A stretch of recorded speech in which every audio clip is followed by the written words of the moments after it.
Ja tev ir draugs, kurš ir dzimis 4., 13., 22.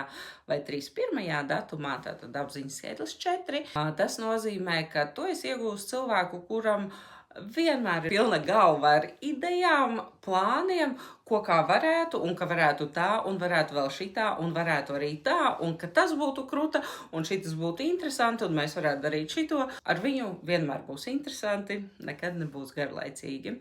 Savukārt, ja tev ir draugs, kas ir dzimis 5., 14.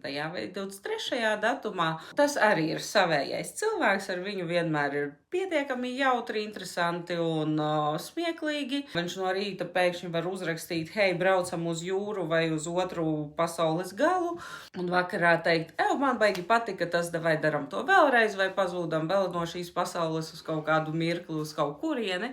Tā kā ar šiem cilvēkiem vienmēr ir sajūta, ka tie ir tā kā savējie. Vai tev ir kāds draugs vai pazīstamais dzimis šajos datumos? Aizsūti viņam šo